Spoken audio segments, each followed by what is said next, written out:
શ્રીમદ ભાગવત ગીતા અધ્યાય પહેલો તેનો શ્લોક નંબર 1। તેમાં ધૃતરાષ્ટ્ર અને સંજય બે વાર્તાલાપ કરે છે, તેના વિશે જણાવવામાં આવ્યું છે। તેમાં ધૃતરાષ્ટ્ર સંજયને પૂછે છે કે ધર્મક્ષેત્ર રૂપ કુરુક્ષેત્રના યુદ્ધ માટે એકઠા થયેલા મારા પુત્રો અને પાંડવોએ શું કહ્યું। અહીં ધૃતરાષ્ટ્ર એ અજ્ઞાન અને સંજય એ સંયમ છે। અજ્ઞાન મનની અંદર ઊંડે રહે છે। અજ્ઞાનથી આવૃત મનવાળા ધૃતરાષ્ટ્ર જન્મથી અંધ છે, પરંતુ તે સંયમરૂપી સંજયના માધ્યમથી જુએ છે, સાંભળે છે। એ સમજે છે ખરો કે પરમાત્મા સત્ય છે, છતાં તેના પોતાનાથી ઉત્પન્ન થયેલા મોહરૂપી દુર્યોધન જીવિત છે ત્યાં સુધી એની દ્રષ્ટિ હંમેશા કૌરવો એટલે કે વિકારો પર રહે છે। ધર્મ એક ક્ષેત્ર છે। હૃદય દેશમાં દેવી સંપત્તિ વિપુલ પ્રમાણમાં હોય ત્યારે આ શરીર ધર્મક્ષેત્ર બની જાય છે, અને જ્યારે એમાં આસુરી સંપત્તિ વિશેષ પ્રમાણમાં હોય ત્યારે આ શરીર કુરુક્ષેત્ર બની જાય છે। અહીં કુરુ એટલે કરો એવો અર્થ થાય છે, જે આદેશાત્મક છે।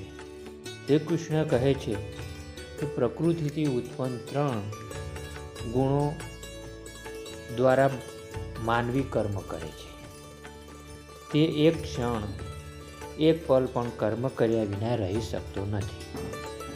ત્રણેય ગુણો તેની પાસે કર્મ કરાવી લે છે। સૂઈ જાવ તો પણ કર્મ બંધ થતું નથી। નિંદ્રા પણ સ્વસ્થ શરીરનો ખોરાક માત્ર છે।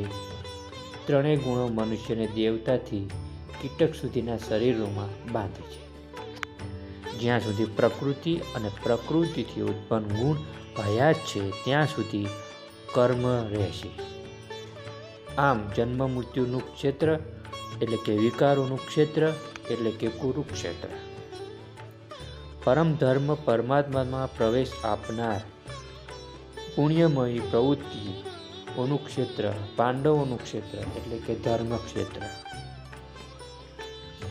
પુરાતત્વવિદો પંજાબ, કાશી, પ્રયાગના મધ્ય ભાગ તથા અનેકવિધ સ્થળોએ કુરુક્ષેત્ર શોધી રહ્યા છે, પરંતુ ગીતાકારે સ્વયં યુદ્ધનું ક્ષેત્ર ક્યાં છે તે બતાવ્યું છે। એ છે કે ઇદમ શરીરમ કૌંતેય ક્ષેત્રમિત્યમ અભિધીયતે। આ શરીર જ ક્ષેત્ર છે, અને જે તેને જાણે છે એનો અર્થ સમજી લે છે તે જ ક્ષેત્રનો જાણકાર છે।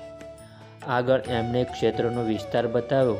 એમાં 10 ઇન્દ્રિયો, મન, બુદ્ધિ, અહંકાર, 5 વિકાર અને 3 ગુણોનું વર્ણન છે।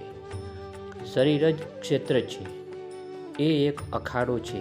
એમાં સતત લડી રહેલી પ્રવૃત્તિઓ દેવી સંપત્તિ અને આસુરી સંપત્તિ એટલે કે પાંડુના સંતાન અને ધૃતરાષ્ટ્રના સંતાન।